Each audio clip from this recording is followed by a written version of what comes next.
máscara, né? Não, é nada isso. Bom dia a todos. Bom dia. Feliz ano novo pra gente. Eu estava falando com Cristina. A gente sempre começa falando de metas, né, para o ano de 2022, ou sempre um ano novo, né? Aí eu falei, que tal a gente colocar também, falar de metas espirituais? E a gente encerrou o ano falando de Jesus, né? Porque convencionou-se, né, que ele nasceu em dezembro, aí a gente fala de Jesus. Eu falei assim, então nada mais interessante do que começar também falando sobre Jesus durante esse ano, né? E por isso o tema que nós escolhemos para falar é Jesus, a prova viva do Espiritismo.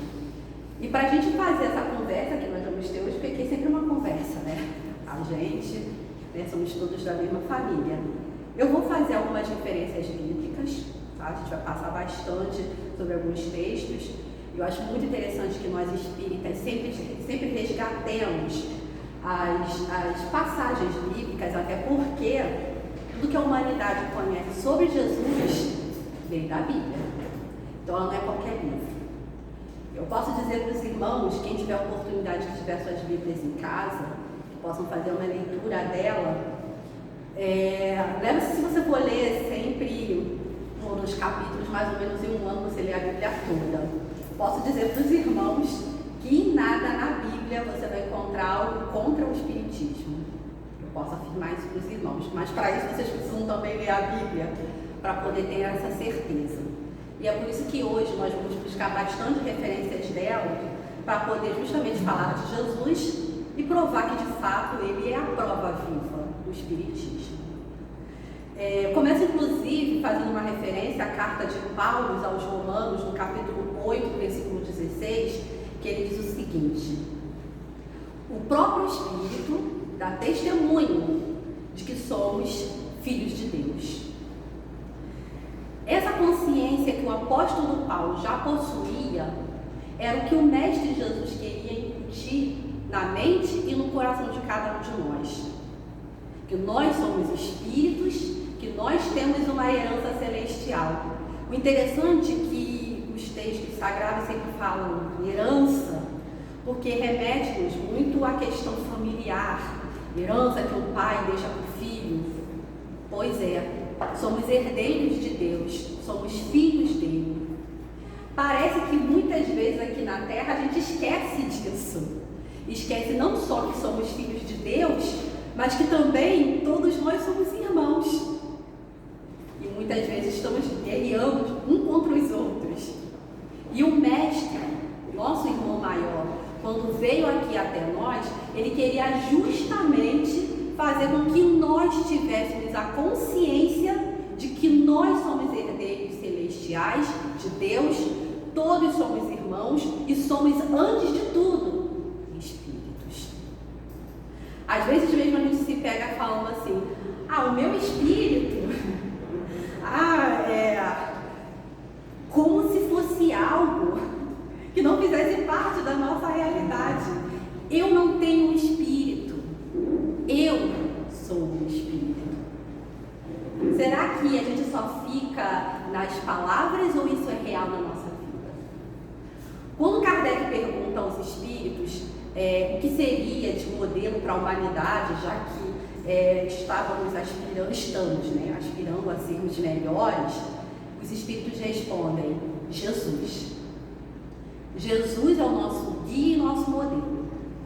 O guia é aquele ao qual a gente se baseia, é aquele que nos ajuda a trilhar o caminho, é aquele que nos orienta. E o modelo é aquele que a gente tenta imitar. A gente tenta então ter, assim, ser uma cópia, um modelo exato de Jesus. Mas como eu posso ser esse modelo, essa cópia exata de Jesus, se eu tiver uma origem diferente da dele?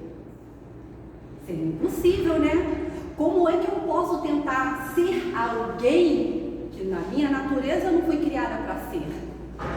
Então Jesus veio justamente derrubar esse paradigma nosso e dizer que se ele era perfeito, e ele disse ainda mais: vós sois luzes, vós sois deuses, Então Jesus não brincava com as palavras.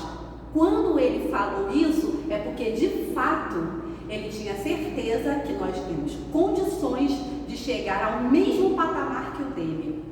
Isso porque então todos nós tivemos o mesmo princípio, a mesma origem. Todos, segundo os Espíritos nos falam, fomos criados simples e ignorantes, ou seja, sem o saber. Então, Jesus também teve esse mesmo ponto de partida que a gente. A gente não sabe em quanto tempo isso aconteceu, em quais mundos isso ocorreu, mas de fato, ele não foge à regra. E se ele chegou até onde ele chegou, e disse também que chegaríamos, é porque isso é fato, é verdadeiro. Então, para que nós comecemos a compreender melhor a proposta de hoje, o nosso estudo, precisamos entender que então, que tudo o que se aplicava a Jesus tem que se aplicar a gente. Porque senão eu vou dizer que é utopia eu falar que eu vou ser igual a ele, que eu vou chegar a essa perfeição toda, assim, tudo é conversa, né? Que a gente fala ali para encher linguiça, e a ideia não é essa. Jesus veio nos trazer essa proposta. Jesus aproveitava, gente, todo o momento para ensinar. Diferente da gente, que às vezes a gente perde o tempo com coisas inúteis, pensamentos inúteis, Jesus a todo o momento ele aproveitava a oportunidade para edificar, para ensinar, para reavivar em nossas mentes a verdadeira proposta celestial. Então vamos lá. A primeira coisa que Jesus pôde nos ensinar está lá no livro de João, no capítulo 1, versículo 14. Depois quem tiver a Bíblia em casa pode buscar essas diferenças que nós estamos falando aqui. Jesus, ele nos prova que o Espírito pré-existe ao corpo. Engraçado que todo mundo aqui, a maioria sabe, né, que eu nunca não nasci no berço espírita, né, então eu já tinha passado por outras orientações religiosas. E uma delas, que inclusive era dos meus pais, né, e a gente se preparava, a gente estudava muito, principalmente para rebater os espíritas. Eu adorava fazer isso.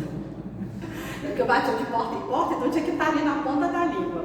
E aí eu ficava louca para encontrar um espírita, né? Para poder, quando o espírita fosse chegar e falar, não, porque a alma sobrevive ao corpo, que a alma é independente do corpo. Aí eu chegava no texto lá do Gênesis, que falava assim, quando Deus estava terminando, né? Como diz a Bíblia, de formar lá o Adão no pó do sol, e diz, e passou a soprar nas narinas do homem, e ele passou a ser uma alma vivente, não a ter uma alma vivente. Eu achava que eu estava, né, rebatendo os espíritas usando isso, porque eu acreditava que os espíritas entendessem que tivéssemos uma alma, quando na verdade esse texto estava justamente ao contrário, reafirmando o que os espíritos falam. Nós não temos uma alma, somos uma alma. A única diferença é que, segundo alguns acreditam, né, como se a alma tivesse sido criada ali no momento do corpo. E é isso que é o contrário quando a gente lê aqui. Eu vou fazer a leitura para vocês do livro de João, capítulo 1, versículo 14. E diz o seguinte: e o Verbo se fez carne e habitou entre nós, e vimos a sua glória como a glória do unigênito do Pai, cheio de graça e de verdade. Se Jesus é o nosso modelo, tudo que acontecia com ele tem que se aplicar a gente. Então vamos lá. Se Jesus já existia antes e depois só veio habitar na carne, isso quer dizer que todos nós também podem falar, gente, aqui é exato.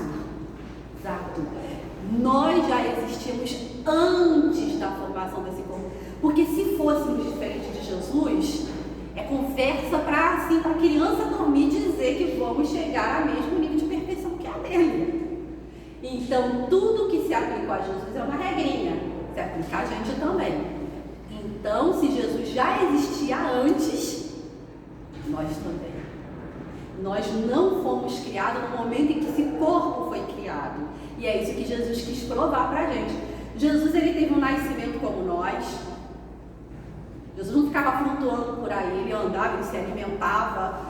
Tem temos prova disso, as Escrituras mesmo diz que Jesus viveu a vida como nós, inclusive no livro A Gênese de Kardec, ele vai falar lá sobre os milagres do Evangelho. Ele vai falar sobre Jesus e vai dizer que Jesus, em relação ao nosso corpo, era igualzinho a gente, sem tirar nem pôr. Jesus precisava se alimentar, Jesus sentia a fadiga do corpo, normal. Mas aí, para por aí, igual a gente nesse nível. Por quê? O seu perispírito, todos nós possuímos, que é o corpo do espírito, sempre irá nos acompanhar. O de Jesus, por ele já ser perfeito, já estava no nível que o nosso ainda está caminhando.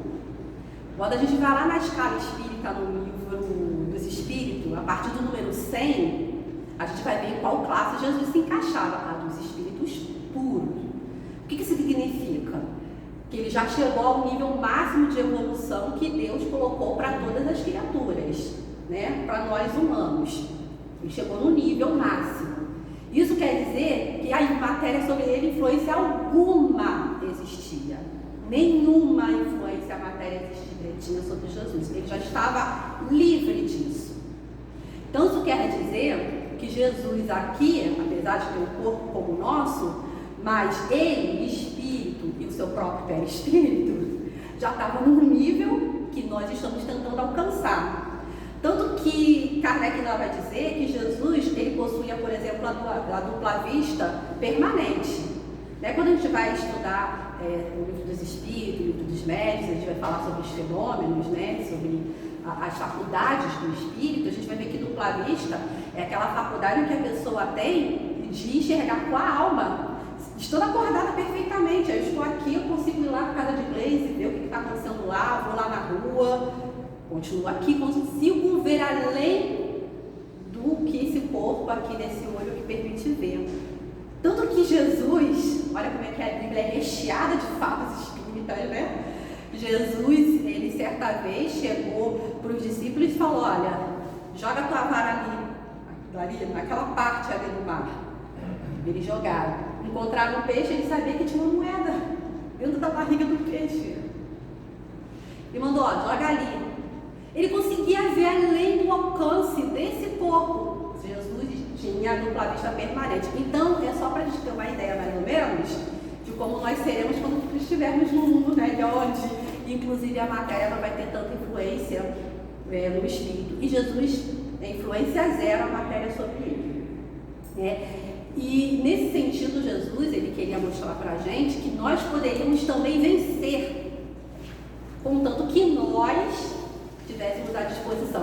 Eu achei muito oportuno a parte de hoje, o estudo da página, que dizia que Jesus, ele não veio trazer a desordem e o caos, de forma alguma. Inclusive, num texto, numa das cartas de Paulo aos Colossenses, fala que Jesus é referido como, tem a referência como o príncipe da paz. Mas o próprio Jesus chegou e falou o quê? Eu não vim trazer a paz, eu vim a espada. Mas isso é simbólico. A guerra que Jesus queria travar é aqui. Essa é a mais difícil. Ele, inclusive, ele falava assim: olha, como é que você quer apontar a trave no olho do seu irmão se ainda tem uma aqui tampando a sua, né? Sabe o que ele quer dizer com isso? Que toda vez que eu aponto para alguém e vejo um defeito no outro, na verdade eu estou vendo é o meu, porque primeiro, antes de eu enxergar do outro, tem uma trave aqui que é minha. Então, quando eu olho o defeito de um e que me incomoda, ele é meu. Aquele é meu defeito. E esse é o pior de tudo. É você lutar contra você mesmo.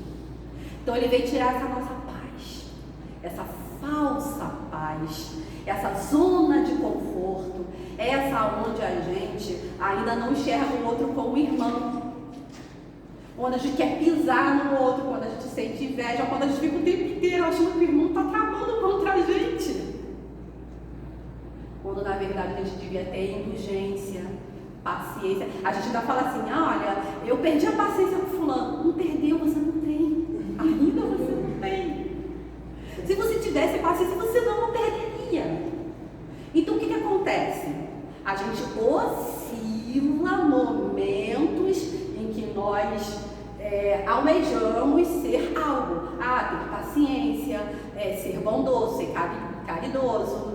realidade, mas a gente oscila, a gente ainda não conseguiu alcançar isso. Mas vamos alcançar. Mas aí é um trabalho íntimo, e é difícil e é doloroso. É uma das propostas para começar 2022, né? Fazendo uma autoanálise. Depois que a gente consegue vencer um pontinho na gente, que a gente já não se pega com uma maior naturalidade, a gente já não se pega mais fazendo determinada coisa, aí quando a gente vai querer olhar para o próximo, naquele defeito que tínhamos, a gente não consegue ser duro com ele. Porque se de fato a gente alcançou aquela conquista daquela virtude, a gente olha para o próximo e fala: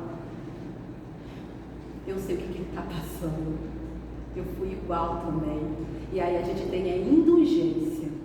E aí a gente começa a ver o quanto que o mestre começa a fazer diferença na gente. Ele não deixou nada escrito.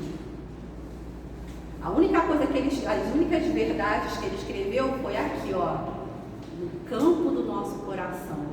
Mas basta que a gente não só estude sobre Jesus, mas tente colocar em prática, porque não é nada fácil.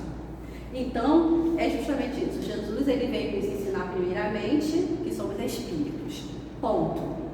Temos herança espiritual, não fomos criados no momento do corpo, que prova isso são as ideias inatas que muitos de nós temos, né? Tem gente que nasce sabendo, a gente usava aquela frase: ninguém nasce sabendo. De fato, na origem realmente éramos simples e ignorantes, né? Mas a gente vai conquistando aprendizado, então sendo que o que nós somos hoje é construção das várias existências. Jesus também nos ensina que a morte do corpo não cessa a vida do espírito. Então, quando esse corpo aqui se desfaz, eu continuo vivo. E ele provou isso. Vamos lá, tudo que aplica a Jesus se aplica a gente então.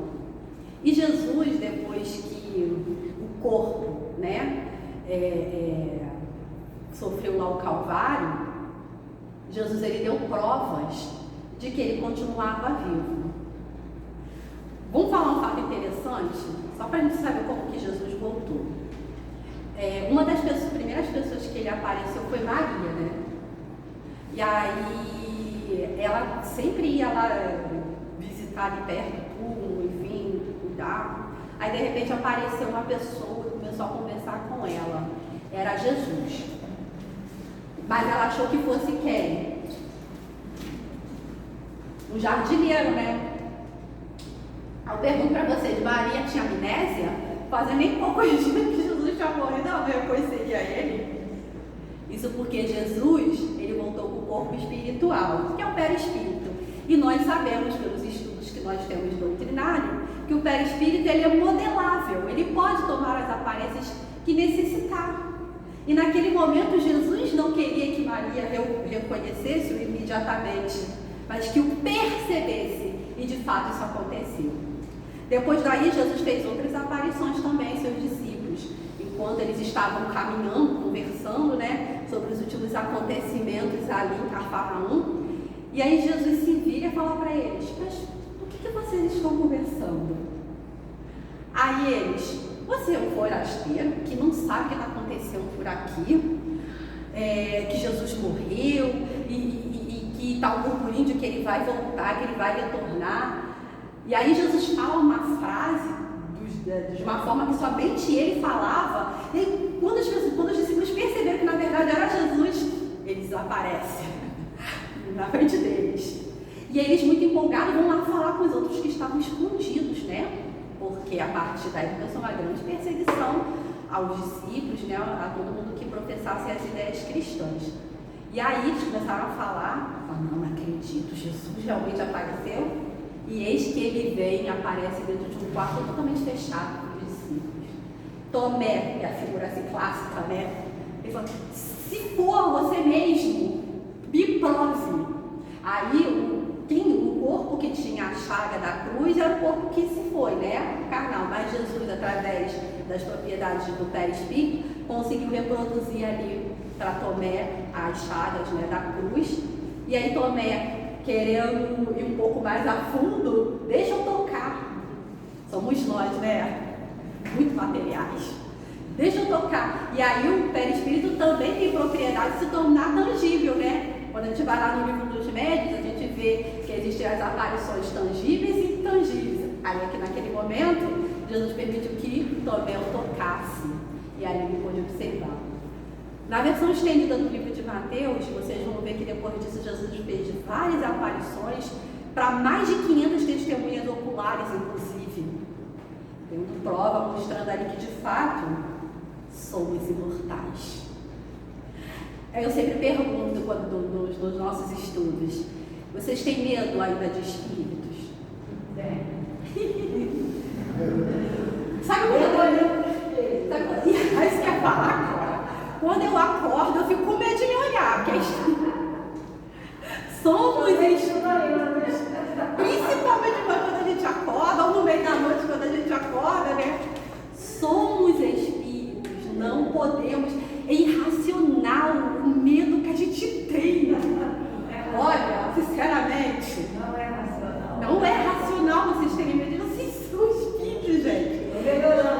Então, vamos chegar lá. É a falta da intimidade com o nosso irmão. É só não ter espírito. Pois é verdade, exatamente. E o interessante é que, o que me levou até para a doutrina espírita foram as 10 manifestações, né, mediúnicas, que eu não tinha explicação na orientação religiosa dos meus pais. Aliás, eles explicaram que tudo era demônio, mas teve uma época que eu não me convencia mais disso. E eu tinha muito medo. Aí, principalmente uns que aparecem assim, às vezes de bobeira, só de meia-noite, só para assustar, porque tem alguns que fazem isso mesmo. E aí, depois que eu me convenci de fato, né, que se tratava de espíritos desencarnados, que nem eu, que tinha meu avô que já havia desencarnado, minha avó. Aí depois, sabe o que eu pensei que me ajudou a tirar um pouquinho esse receio? Foi que eu pensei o seguinte: quando eu morrer, de novo, eu não ia querer que as pessoas saíssem correndo de mim. Gente que vinha pedir prece, gente. Gente que precisava de uma ajuda, de um apoio, gente. E eu com medo dessas pessoas. Sou eu, amanhã. Só o Espiritismo nos dá essa esperança, né, em Jesus, porque imagina se tivéssemos lá a oportunidade, né, de ver o mestre voltando. Eu ia fazer mais do que também, eu ia querer abraçar ele logo de vez. E aí a gente não teria medo de Jesus, mas dos nossos irmãos que desencarnam na nossa frente, a gente tem medo. Irracional, né? E a doutrina espírita, ela nos ajuda a raciocinar. Vamos lá. Outro ensinamento de Jesus, a reencarnação. Essa é a mais difícil de todas, né? Porque assim, quem me conhece sabe que eu fui praticamente nascida e criada nas Testemunhas de Jeová.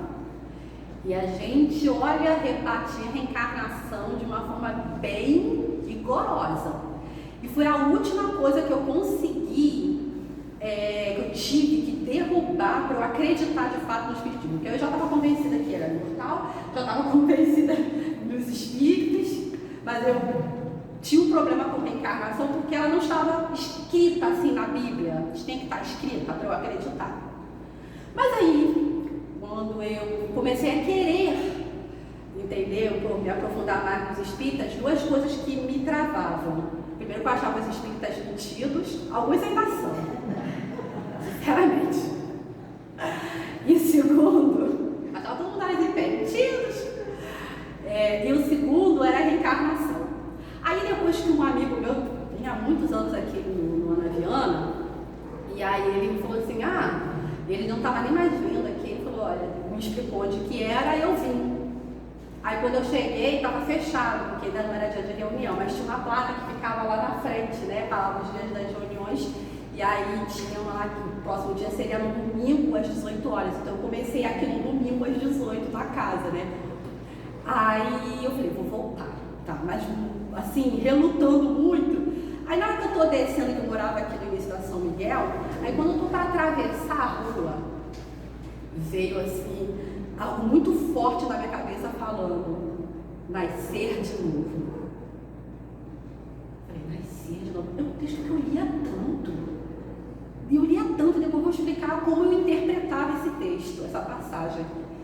E insistidamente falavam, ali está a reencarnação, nascer de novo. Aí a primeira coisa que eu fiz assim que eu cheguei em casa, peguei a Bíblia, comecei a ler, e é o texto de João, capítulo 4, e que eu vou começar a ler para vocês, que trata-se de um diálogo entre Jesus e Nicodemos, que era líder do sinédrio judaico, e Nicodemos apreciava Jesus, mas tinha receio de aparecer perto dele. Então, marcou com Jesus uma entrevista acalada da noite, para conversar com ele. E eu vou fazer a reprodução da leitura desse texto para vocês, que é um texto.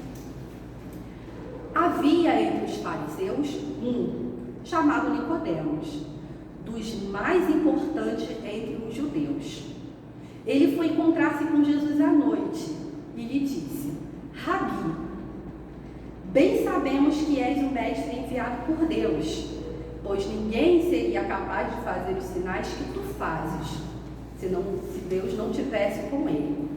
Aí Jesus responde: eu te afirmo, e esta é a verdade, ninguém verá o reino de Deus se não nascer de novo. Disse-lhe Nicodemos. Acho que todo mundo perguntaria isso, né? Como pode nascer um homem já velho?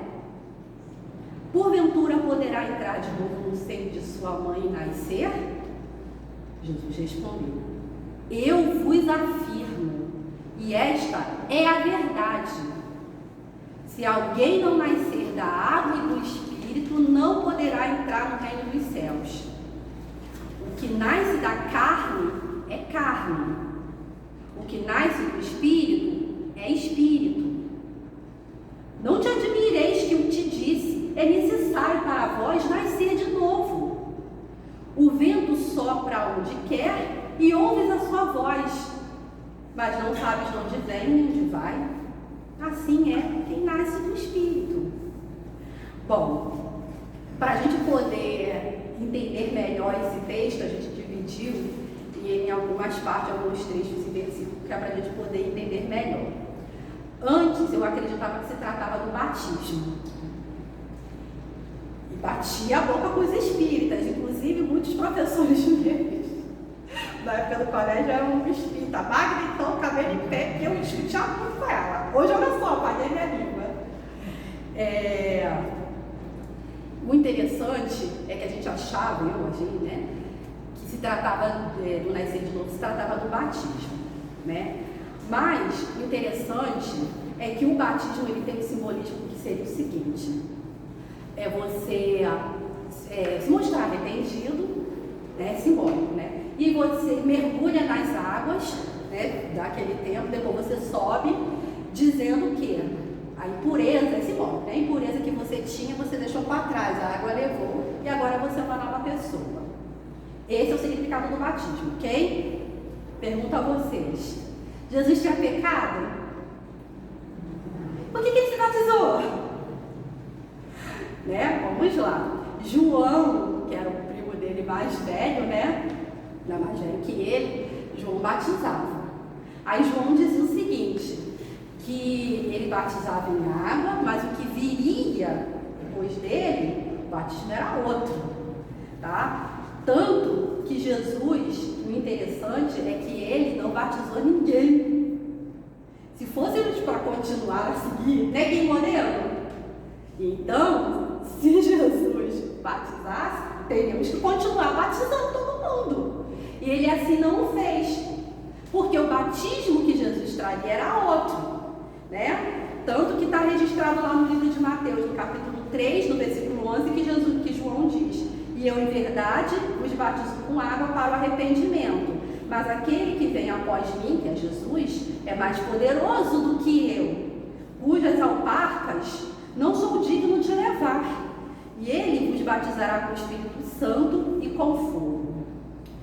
Encontramos ainda outra referência sobre o batismo que vem provar que essa passagem do nascer de novo não tem nada a ver com o batismo. Lá em 1 Pedro, no capítulo 3, no versículo 20 e 21, tem uma referência muito interessante a respeito de algo. Olha o que vai dizer. Os quais, noutro tempo, foram rebeldes. Falando lá da época do pessoal de Noé.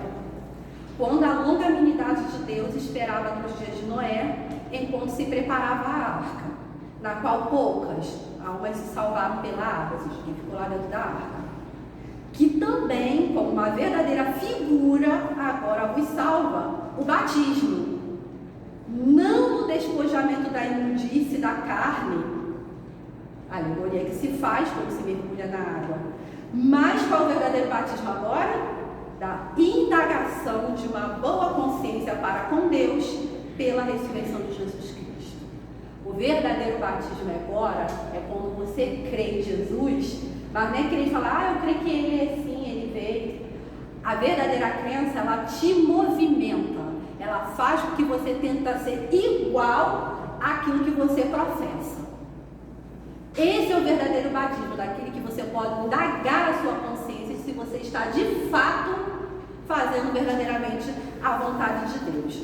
Então, como Jesus não batizou e nem instruiu os seus discípulos a batizar, como o batismo tinha um significado totalmente diferente, aliás, deixar ser só a nível mesmo da gente acrescentar informações, vamos lá, vai dar tempo.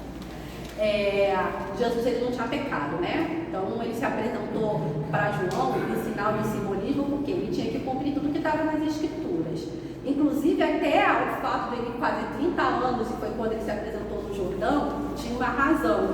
Porque lá na época deles, segundo a cultura deles mesmo, uma pessoa só poderia ser considerada mestre, ou seja, ensinar alguém, depois que fizesse 30 anos, ou seja, considerar-se maduro. E tinha a questão, por isso que a Bíblia começa a contar ele com 30 anos, é só uma tradição mesmo, né, porque ele não podia receber esse título antes. E outra, com relação ao batismo simbólico, tinha a questão dos profetas, conforme havia sido escrito, todos os profetas, quando tinham um outro sucessor, eles passavam um manto, né, eles carregavam um manto, que era reconhecido como profeta, tinha que passar o outro para o próximo. Jesus foi considerado um profeta e João também. Então o batismo era como se fosse um ritual, como se estivesse passando a bola para Jesus. Agora é você que vai conduzir daqui.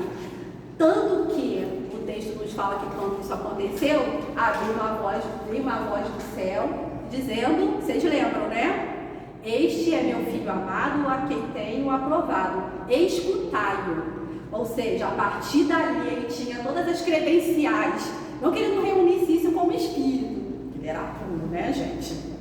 Porém, para seguir a tradição, aconteceu isso para que se cumprisse, como ele mesmo dizia, tudo que está nas Escrituras. Então, seguindo à frente, lá no livro, antes da gente ir para o livro de Mateus, vamos fazer o seguinte, ainda no livro de João, capítulo 5, vamos fracionar, como a gente havia dito, esse texto do nascer de novo, para a gente entender agora, enfim, já que não é batismo, entender por que se trata da reencarnação. Jesus chega para Nicodemos e fala, precisa nascer de novo. Aí Nicodemos pergunta, como pode ele, depois de grande, voltar para a barriga da sua mãe? Isso demonstra o quê? Nicodemos estava entendendo que Jesus falava de um nascimento real, literal. Ele falou, como é que eu posso, depois de grande, voltar para a barriga da minha mãe? Jesus questionou o pensamento de Nicodemos. Jesus retrucou, não, Nicodemos, eu não estou falando desse tipo de nascimento. Ele reafirmou, ele falou assim, em verdade eu vos digo, é isso mesmo, Nicodemos, você precisa nascer de novo. Está lá no versículo 5 do capítulo 4 do livro de João. Jesus afirmando, eu te digo em verdade, a menos que nasça da água e do Espírito, não pode entrar no reino de Deus. Já no versículo 6, Jesus, para tentar ajudar um pouquinho Nicodemos, ele fala assim, ele substitui o termo nascer da água para nascer do corpo. E aí ele ainda diz, o que tem nascido da carne é carne, o que é do Espírito é Espírito. O que isso significa? O corpo procede do corpo. Meu filho nasceu do meu corpo. Mas o Espírito é criado diretamente do papai. Ele é o Espírito. O corpo gera o corpo. Aí ele estava tentando explicar para Nicodemos. O único problema é que você não está. Você entendeu a parte daí certo. É realmente nascer de novo, literalmente, como uma pessoa. Mas Nicodemos não entendia como isso poderia funcionar. Ele precisaria morrer para nascer de novo. Morrer esse corpo. Por isso que Jesus fala, a carne procede da carne, ou seja, para você nascer de novo, vai ter um outro corpo de carne que vai nascer, mas o espírito continuará o mesmo, você. E Nicodemos ainda tinha aquela resistência de se considerar uma nova infância. Eu também tinha. Gente, tem que voltar. Olha só, voltar. Eu vou dizer para vocês que assim, eu tenho ainda um pouco de resistência de voltar, né? Ainda mais em São Gonçalo. A gente pode voltar na terra. Aí eu não precisava nem ir para um brau, bastava nascer de novo aqui em minha Alcântara. Né? Mas assim, para muitos causa repulsa, você tem que voltar ainda mais. Olha só, raciocina com uma pessoa que é rica, orgulhosa, saber que numa outra oportunidade ela poderia vir estagiar como pobre. Se a gente que não é rica já ganha um pouquinho só, já fica desesperado de perder o pouco que tem. Imagina alguém numa posição de status, hiper orgulhoso, vaidoso, e precisar estagiar numa situação, uma condição mais humilde. Há muitos causa repulsa de fato. Eu só me preocupo, não tem que voltar em São Gonçalo, mas vamos lá, né? Se for necessário, a gente volta. Né? Se precisar, a gente volta. Então, agora, Jesus ele chega para Nicodemos e fala, vê um espanto de Nicodemos, que Nicodemos não conseguiria considerar uma nova infância. Ele diz, no versículo 7, não vos maravilheis, ou seja, não fique espantado, Nicodemos. Você precisa nascer de novo. E para validar mais ainda o que ele fala, que não é algo alegórico, lá no versículo 12 ainda, ele acrescenta o seguinte, aí fecha todo o entendimento. Se eu vos disse coisas terrenas, e ainda assim você não acredita, que dirá quando começar a falar de coisas transcendentais? Ai, que você não vai entender mesmo. E parou por ali a conversa. Ou seja, o nascer de novo é literal, né? Temos uma outra passagem no texto de Mateus, de capítulo 17, versículo de 10 a 13, que a reencarnação ela fica até muito mais nítida para a gente. Tem uma passagem que os discípulos chegam assim para Jesus e perguntam: por que dizem os escribas que Elias deve vir antes? Respondeu-lhes: Elias há de vir para restabelecer todas as coisas. Mas eu vos digo que Elias já veio e não o reconheceram, mas fizeram com ele o que quiseram. Do mesmo modo, também o Filho do Homem, que era Jesus, né? Que está para sofrer da parte deles. Vou até parar o texto por aqui para depois concluir. O que se tinha sobre a volta do Messias, que se conversava, que se estava nos escritos, é que, para se reconhecer quem seria o próximo Messias que viria, primeiro tinham que observar a volta de Elias. Depois que Elias viesse, aí que se reconheceria um novo Messias. Então, todo mundo que observava a lei ficava esperando Elias voltar dos mortos, né? Porque Elias já estava morto naquela altura do campeonato. Não? Então, por isso que muitos até não aceitaram muito a Jesus como Messias, porque eles não tiveram provas de que Elias tinha voltado. E aí os discípulos foram indagar isso a Jesus. Olha só, nas Escrituras diz que Elias tem que vir primeiro e depois o Messias. Como é que a gente vai entender isso? Aí Jesus fala, Elias já veio e fizeram tudo que quiseram fazer com ele. Pintaram com Elias, não o reconheceram. Inclusive aconteceu isso comigo, ele falando, né? Aí o texto completa o seguinte, aí os discípulos compreenderam que Jesus tinha falado a respeito de... João Batista. Então, João Batista era a reencarnação de Elias. Eu vou fazer uma pergunta agora para vocês, quase pegadinha. Por que Elias não foi reconhecido? Olha, já dei tanta pista aqui na conversa com vocês. Um outro corpo. A gente que já se foi. Quando a gente nasce de novo, a gente vai nascer com outro corpo, gente. É outro papai, outra mamãe, outro material genético. Fala, Rosa. Alguns eles foi arrebatado no capaz do fogo. Alguns dizem que ele não morreu.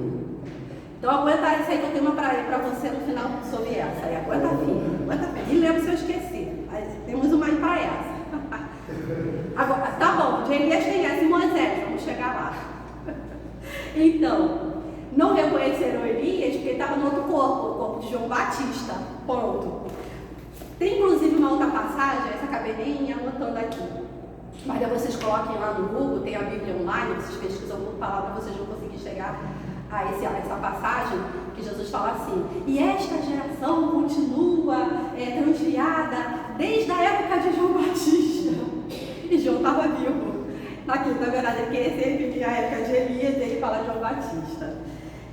Outra também para dissipar, assim, tirar no chave de ouro, tem a passagem de Mateus no capítulo 11, no versículo 14 e 15, que ele diz o seguinte: Jesus, e se quiserdes compreendê-los, João é o Elias que estava por vir.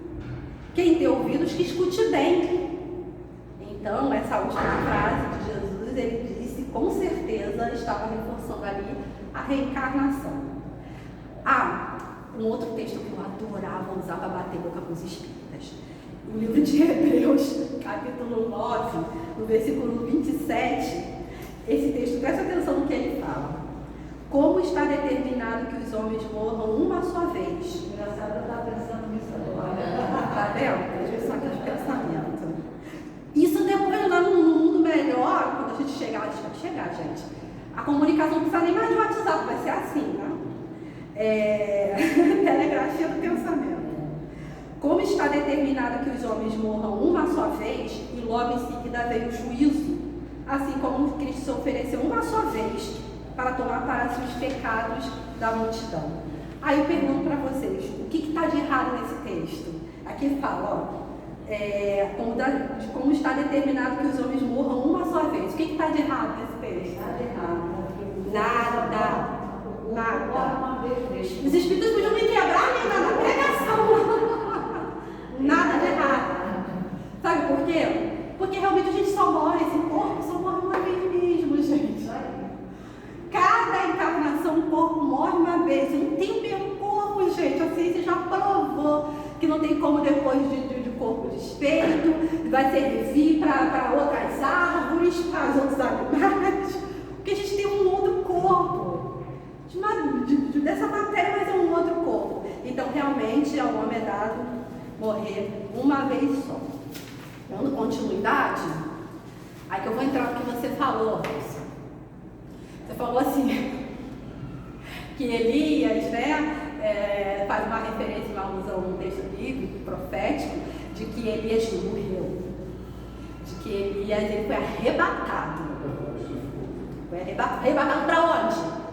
Só se for para o céu, né? Só que, inclusive, tem um próprio texto da Bíblia que fala que as pessoas só puderam ter a esperança celestial de poder morrer para o céu depois que Jesus ressuscitasse. Então, vamos lá, onde que ele ficou escondido, hein, gente? Não sei. Então, não faz sentido, né? Isso era só uma figura simbólica mesmo, né? Que se tinha de que Elias, ele tinha sido glorificado, porque Elias, apesar de ser um profeta, um dos mais importantes, Elias, ele precisava se redimir, né? Porque nos conta as escrituras que Elias tomou assim, toda vez que ele via para provar que ele estava ao lado do Deus verdadeiro, do Deus único, né? Elias conseguiu uma prova disso. Quando tem um texto que fala que lá era muito recheado de efeitos físicos, né, gente? Era necessário muito isso naquela época. E aí tinham duas oferendas assim, e que ele começava a disputar, né, com as outras nações, falando assim, se vocês estão com os deuses verdadeiros, então manda cair um fogo aqui e consumir essa oferta. Aí aqui, o povo, né, ficava lá tentando fazer um ritual, passava dias e nada acontecia. Aí João era um pouco abusado. Elias era um pouco abusado, né? Aí ele falou assim, agora é minha vez. Bota água aí, inclusive, para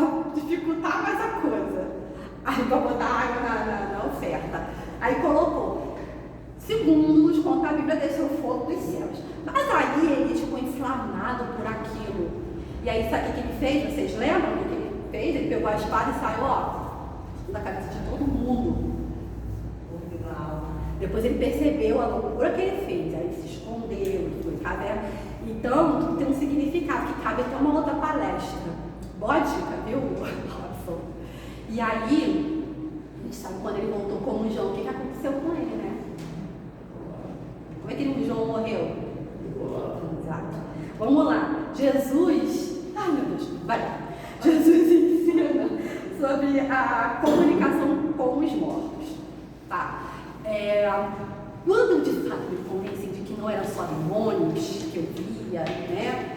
Via um monte de gente, via suicidas, um monte de gente.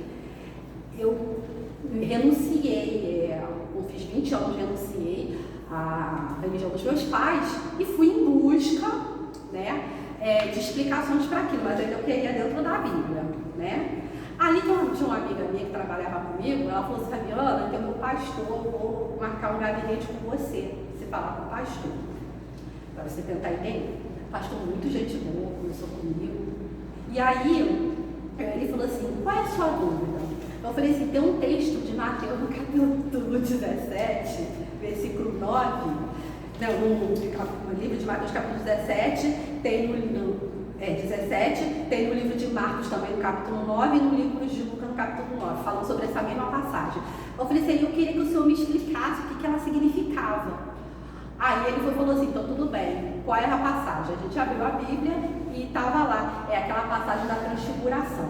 Quando a gente vai no livro dos médios, a gente sabe o que é a transfiguração, né? É um fenômeno de ordem física, é um efeito físico, aonde o médium, no caso, ele possui a habilidade de plasmar o rosto parecido com um desencarnado. A transfiguração não vai só ao fato de você ter uma aparência, né, de outra pessoa, mas também fazer luz, né, de irradiar luz. Então foi isso que aconteceu com Jesus. É isso que vai contar aqui no Monte Tábor. Que Jesus aparece lá, fala para os discípulos poucos que estavam ali que muitos o viriam em sua glória. E aí nesse momento, Jesus começa a ficar alvo, né, uma luz resplandecente forte, as suas vestes exteriores embranquecidas. E aí, de repente, aparecem dois personagens ao lado de Jesus. Olha onde ele estava aí! E Moisés aparecem ao lado de Jesus. A gente poderia até perguntar, né? Isso foi só uma visão, uma alegoria? Eles falavam com Jesus sobre uma coisa que ainda ia acontecer, que era o Calvário que Jesus iria passar. Então eles estavam ali conversando, tratando os últimos detalhes desse evento.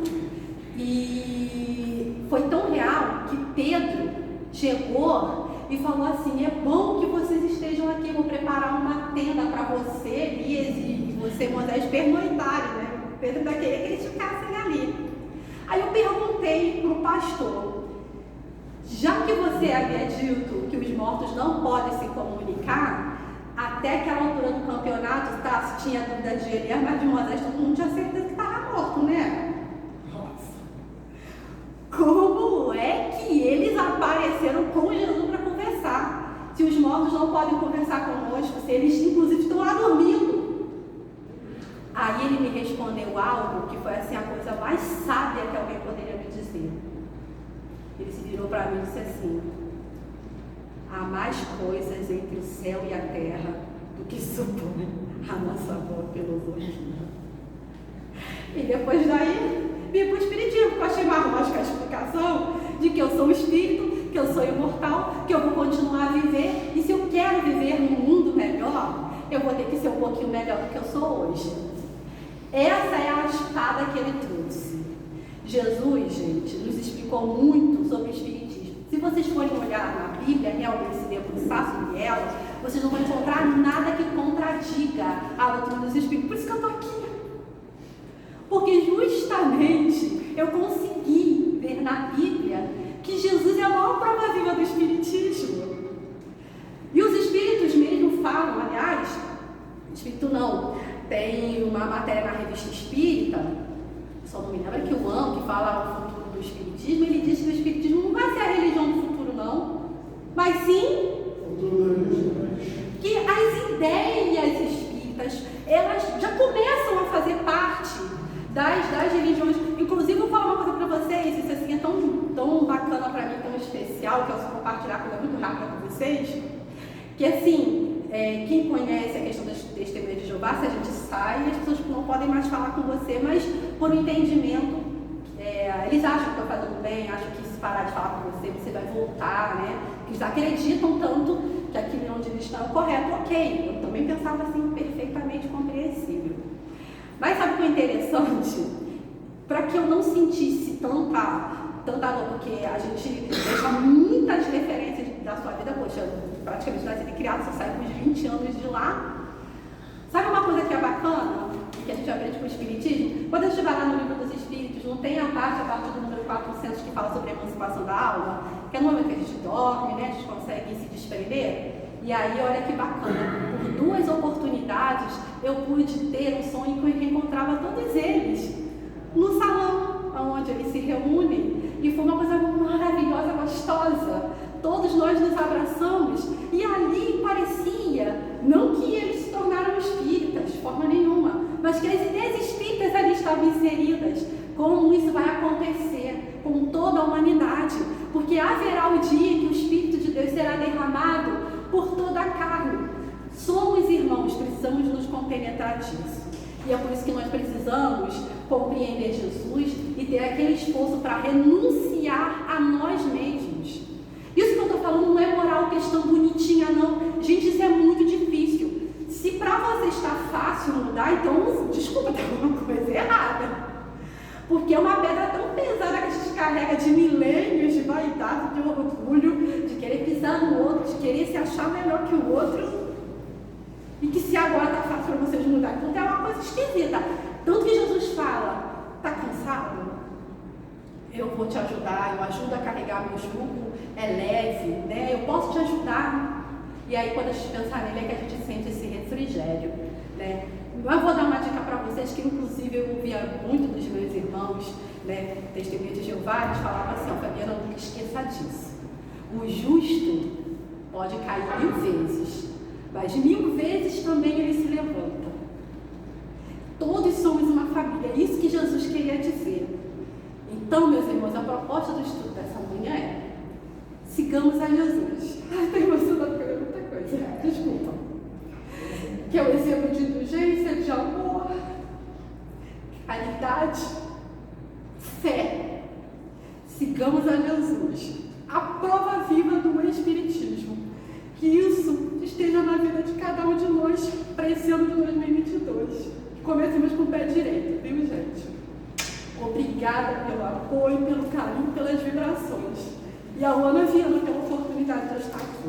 Obrigada. Agora é minha de chorar, hein? Deixa eu abraçar. Obrigada, querida. Você precisa abraçar, tá? Vamos estudar a Bíblia e principalmente